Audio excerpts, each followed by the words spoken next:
Empirismo. El concepto de empirismo constituye una teoría relacionada al conocimiento que se utiliza para describir lo que nace de la experiencia y de la percepción sensorial en el surgimiento de ideas. También se trata de una estructura de tipo filosófico basada justamente en los datos que se desprenden de toda experiencia. En este sentido, podríamos establecer que el empirismo se sustenta básicamente en dos principios fundamentales. Por un lado, lleva a cabo la negación de la absolutización de la verdad, estableciendo además que el hombre no puede acceder a la verdad absoluta. Y por otro lado, deja patente que toda verdad debe ser siempre puesta a prueba, dando lugar a que a partir de la experiencia aquella se puede modificar, corregir o desamparar. Para que el conocimiento sea válido, debe ser probado a través de la experiencia, que de esta forma se convierte en la base de toda clase de saber.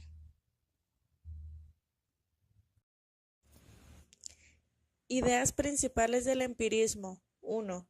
Niega la intuición intelectual aceptando solo la intuición empírica y la intuición sensible. 2. Acepta la deducción solo para la lógica y las matemáticas y cree que para el conocimiento del mundo solo es adecuada la inducción. 3. Apoya los ideales éticos y los ideales políticos de la Ilustración. John Locke, 1632 a 1704, fue el primero que formuló de modo explícito la doctrina del empirismo. Locke consideraba que el cerebro de un recién nacido es como una tabla rasa, en la cual las vivencias dejan huellas.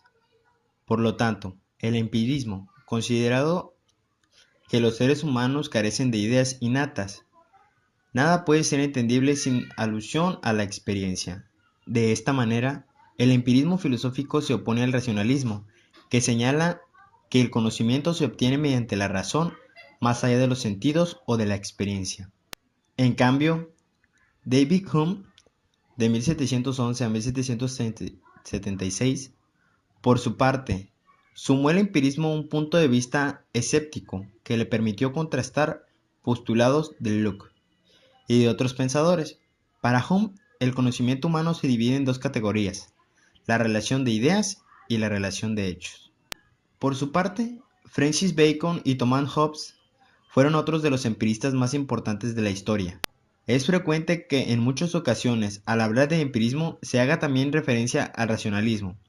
Este es una tendencia de corte filosófico que sustenta en la identificación de lo que es la razón con el pensar partiendo de dicha acepción. Existen diversos tipos de racionalismo, tales como el ético, el metafísico o el religioso.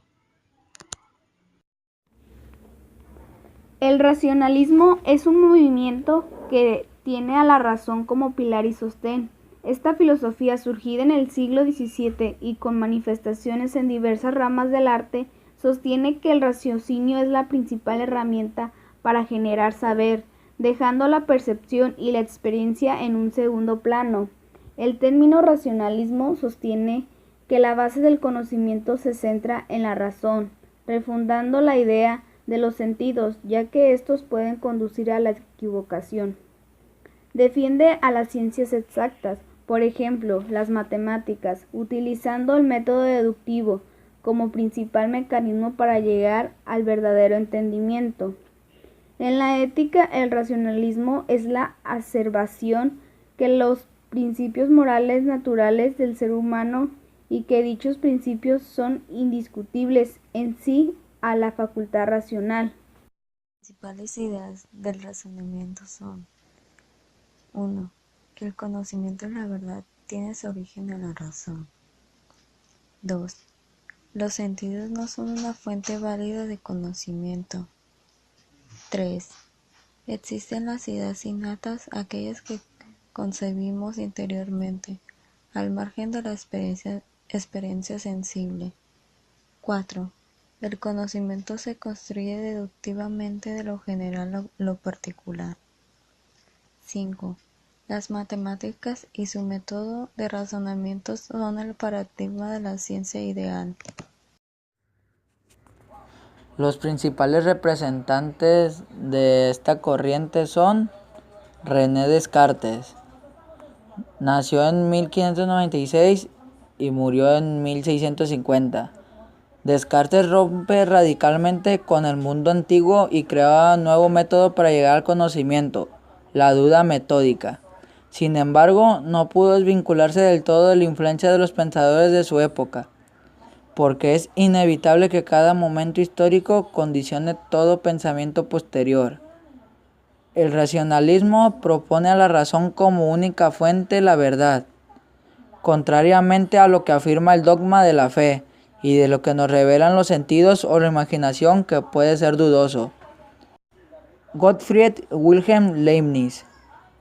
Leibniz parte de las proposiciones analíticas, aquellas en las que el predicado ya está contenido en el sujeto. Este es el carácter de las proposiciones matemáticas. Se basan en el principio lógico de identidad o no contradicción. Todas estas proposiciones analíticas constituyen las verdades de razón, pero junto a ellas existen las verdades de hecho. Baruch Spinoza. Spinoza fue uno de los más grandes exponentes del racionalismo del siglo VII. La filosofía de Spinoza parte del mismo pensamiento de Descartes y surge como reacción a este, pues no compartía los conceptos de la trascendencia de Dios, el dualismo mente-cuerpo y la atribución de libre albedrío a Dios y a los seres humanos. Para Spinoza, Dios y la naturaleza es la misma cosa, porque veía a Dios en todo lo que existe y todo lo que existe en Dios. Por su creencia en que Dios y el mundo es lo mismo, se lo consideraba panteísta.